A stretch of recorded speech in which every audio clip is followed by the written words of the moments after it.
How many people think they understand what racism is? Show of hands. Come on, you think you know. I'm not suggesting I know. I just have a couple of definitions that kind of came to me as I thought about. How many people think there are white racists? There are white racists out there. How many think there are black racists out there? Okay. Now, this is an interesting thing because this becomes important as we begin to define concepts. I do that.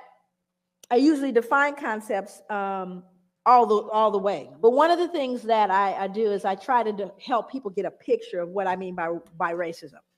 So tell me how it is. I'm going to first category is white racism, then we'll deal with black racism. So white racism.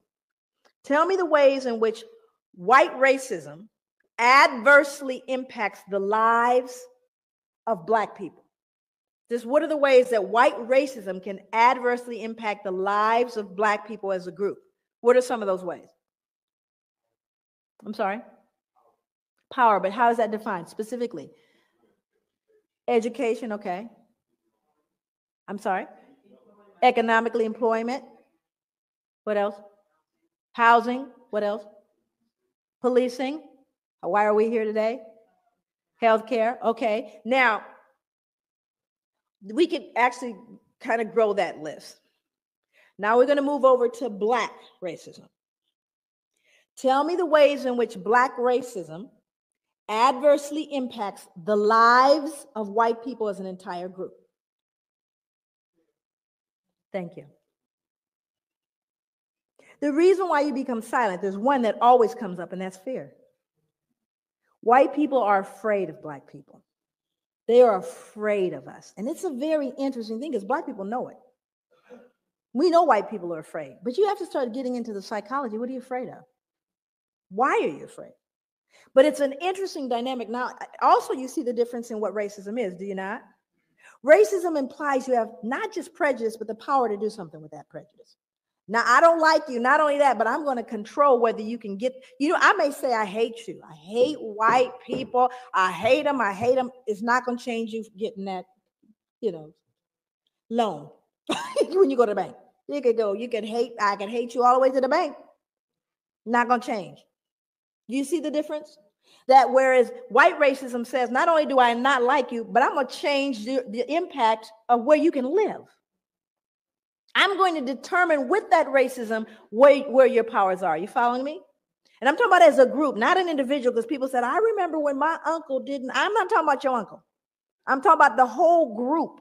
I'm not talking about an incident. That's a difference. But white people are afraid. So let's get into how this fear impacts criminal justice. Because if white people in this room are afraid of black people, guess who else is afraid of black people? Only they have guns. America's and Americans' denial of their blatant racism and the attending atrocities committed throughout the nation's history has become pathological. Such denial has allowed this illness to foster for almost 400 years. It is what keeps this country sick with the issue of race. Today, the concept of race has gotten confused with variation in physical appearance and cultural expression. This confusion has led to our inability to identify this simple beauty as evidenced by people proudly saying, I don't know this race. This is particularly unfortunate because we know that race, in the way most people have come to understand it, is as valid a notion as the earth being flat. The myth of race. Despite our constant everyday use of the term race and our reference to various races, the biology of human beings is such that there is no real difference between humans. Race is frequently characterized by skin color, hair texture, facial features, etc. These differences are offered as examples of how we differ as humans. The underlying assumption is that there is a genetic biological component to these distinctions that defines the races. The assumption simply is not true. One cannot separate people into racial groups based on any set of physical characteristics. Attempting to do so is fraught with contradictions. The Bushmen of Southern Africa look as much Asian as they do African. Pacific Islanders have both African and Asian features. The Ainu of Japan look more European than Asian. The Lapps of Scandinavia look as much like Eskimos as they do Europeans. The Aboriginal people of Australia, who often look African, commonly have very straight hair and are frequently blonde as children. These are just a few of the problems one runs into when arguing for the existence of biological racial differences. There are many others, among them dark-skinned people from India or Egyptians who run the gaunt from European looking to African. And how do we identify those from the Middle East? There is, however, hope for those who must differentiate. Earwax. Yes, earwax. As far as we know, it seems that East Asian people have dry earwax and the rest of the population has moist earwax. So if it is important for you to group people by physical characteristics, there's something you can hang your hat on. All right, so that's an interesting opening, but a much needed opening as I get into my reading of Dr. Joy DeGroove's Post-Traumatic Slave Syndrome, America's Legacy of Enduring Injury and Healing. Now, I know Elijah Muhammad's Message to the Black Man in America. It actually was the book that was chosen. It had the most votes. It beat out Dr. Joy DeGroove by 3%. But due to problems with the mail, the book was not delivered on time. And therefore, I didn't want to just hold up the readings. So I did put a poll up yesterday in the community tab, and most people voted for me to just continue reading and go with post-traumatic slave syndrome. So here we are reading Dr. Joy DeGroove's Post-Traumatic Slave Syndrome, starting out chapter 1. I didn't even know this race, but I started in the section, I just started reading for you. The bulk of it is the myth of race, but the chapter is chapter 1. I don't even know this race, and that starts on page 18. And I read from page 18 to page 45. From page 18 to page 45, which is all of chapter 1. So we're talking about the concept of race, and even in the chapter, the notion of people not noticing race. I don't see color.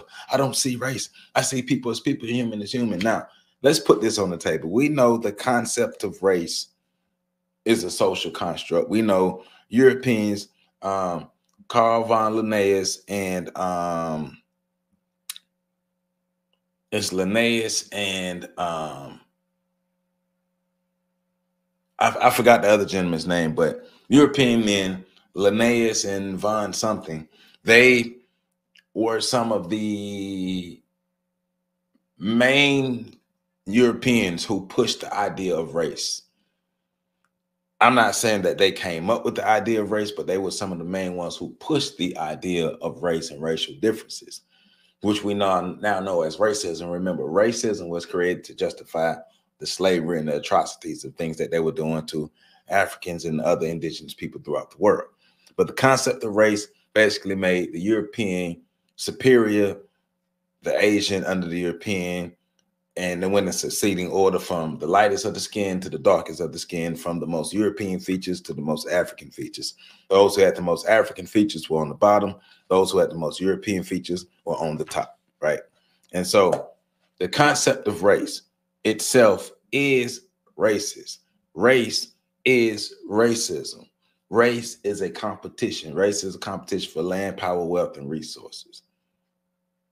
And in order, one of the main ways that land, power, wealth, and resources was gained by white supremacists was through labor, through free labor, through enslaving and getting the labor from Africans, indigenous people, and even they tried to use indentured servitude to Europeans, but it worked. It worked the best with the Africans that they were able to kidnap from the continent of Africa.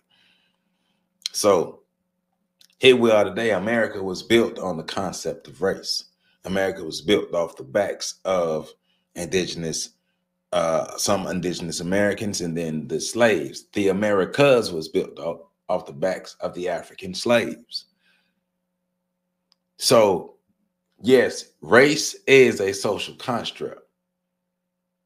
But the effects of race and racism are very real. So people who only look at race as a social construct are disingenuous, are very disingenuous, because the concept of race and racism is man-made, but the effects of race and racism are very real, very, very, very real, that African people historically have suffered from. So we have to be able to understand that when we're talking about concepts of race and racism and how that affects different people. Black people in America, we often are classified as being racist. Like Dr. Joy DeGroot asked the question in the clip: can Black people be racist? Can Black people practice racism? Because those are two different questions. Can Black people be racist, or can Black people practice the system of racism? Right. You, as she explained in the clip, you have to have power to impose your racist ideologies upon people. It's one thing to be racist, and it's another thing to be able to practice racism, because you have the power and the means to actually practice racism as a system. Black people don't have the power to practice racism as a system, but Black people can be bigots. Black people can be terroristic. Black people can be harmful to white people. Black people cannot be oppressive to white people, because we don't have the power to oppress. We don't have the system to oppress white people. But what we can do